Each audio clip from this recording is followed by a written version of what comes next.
Professor Nichter's class at Chapman University for the treasure hunt of Richard Nixon's legacy and his life. And we're here in La Habra at his second law office in La Habra. And as you can see behind me, it is now a community center of La Habra. And this was his second law office location, and he was here in 1939. Is that right, Larry? 1939. So thanks for being with us. Today is February 22nd, 2022. So we're excited. This is our first stop, and we'll see you at our second treasure hunt stop. Thank you. During his vice presidency, Richard Nixon lived in Washington, but in order to retain his California residency, he maintained this small house on Honeysuckle Lane in South Whittier, which is the site of our second stop. This house was built in 1949 and has 3 bedrooms. Richard Nixon's home in South Whittier was across the street from the Candlewood Country Club, which before 1956 was known as the Clock Country Club. While it was the Clock Country Club, he was a member, as was President Eisenhower and California Governor Goody Knight.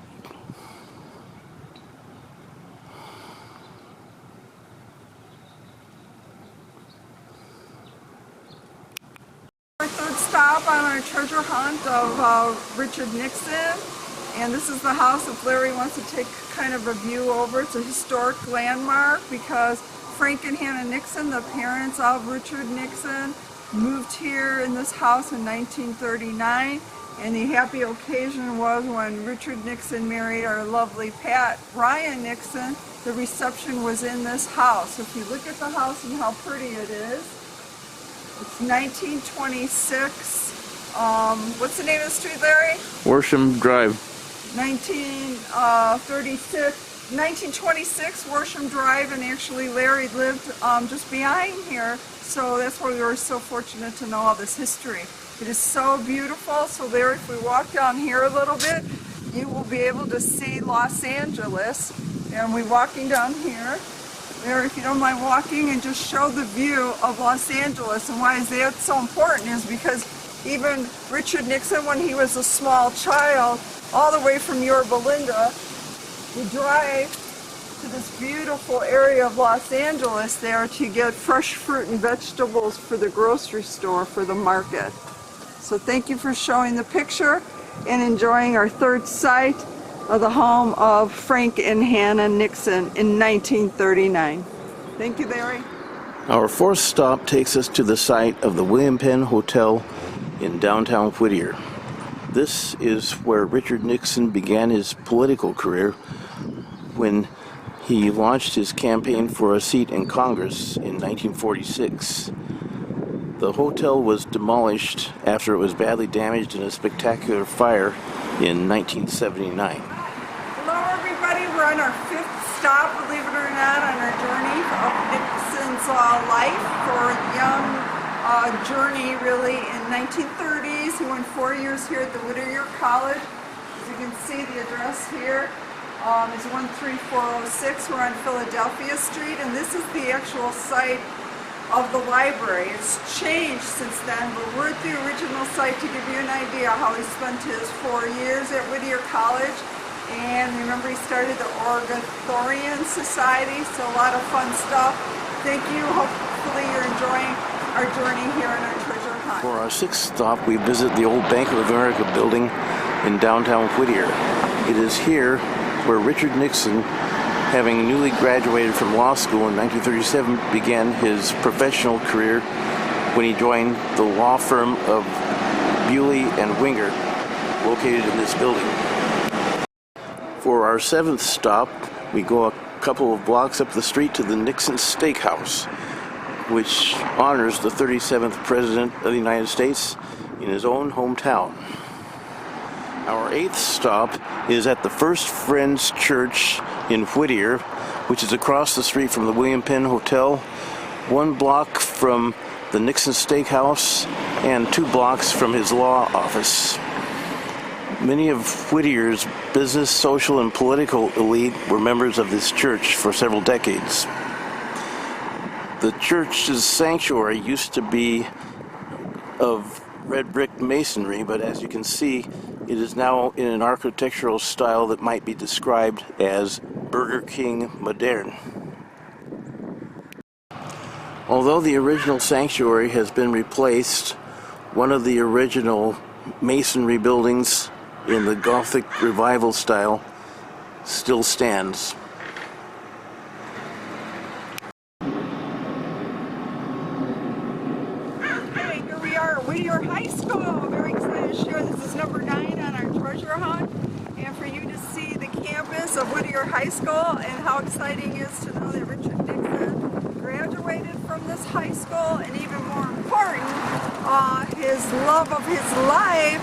Pat Ryan taught school here as a teacher, a high school teacher. She taught like business classes, like typing, and one of our former docents, Dan DeCucci, even said she remembered this handsome man walking along the campus over here and even took his hand because she knew that Richard Nixon, this young attorney, very handsome man, was going to visit his girlfriend at school, and she happened to be in the homeroom of Pat Nixon. So Nixon was her homeroom teacher, or Pat Ryan at the time. So okay, ladies and gentlemen and everybody, this is number 10 for us on our journey of Nixon's life and journey. It was here that Richard Nixon first met his future bride, Pat, the future First Lady of the USA, while they were rehearsing a play entitled The Dark Tower. You can see on the sign below, it says Women's Club of Whittier, 1903, 1930. I'm excited to share with you. Previously, we showed you where Richard Nixon, as a young attorney, auditioned for a play when Pat Ryan did also, and it was love at first sight for him. He attests to that. And the play was actually here at the Women's Club and performed to great accolades to both the acting ability of the lead roles of Richard Nixon and our lovely First Lady, Pat Ryan. And by the way, this Women's Club is on the corner of Bailey Street and Friends in the city, of course, Whittier, California. I'm very happy and excited. This is number 12 on our journey today from 1923 to 1939. This is where the market was and gas station of Frank and Hannah Nixon, where Richard Nixon learned a lot about responsibilities and obligations and the history of his life. And then right after this, we're going to go and see where they lived in the house. So right up the way. So a lot of information, so clue in later for the interesting times of the gas station and the market that Richard Nixon had a lot of responsibilities. Thank you. It's no longer here, just so you know. Now it's kind of like a, what do you call it, a service station for changing oil or tires. Thank you. Our final stop is the home where the Nixons eventually moved after leaving Yorba Linda in 1922. The Nixons would live in this house located in East Whittier on Whittier Boulevard from 1922 until 1939. The house is currently a private home, but at one time it was an antique shop. Here you can see the old sign from the days when the home was an antique dealership. The house is across the street from the First Friends Church of East Whittier, of which the Nixons were members. Right next to the house is a Mexican restaurant, Mi Burrito. Interestingly, one of Richard Nixon's favorite foods was Mexican cuisine. And that concludes our sojourn through the neighborhoods in which Richard Nixon came of age. Happy days are here again, the skies above are clear again. Let us sing a song of cheer again. Happy days are here again. All together shout it now, there's no one who can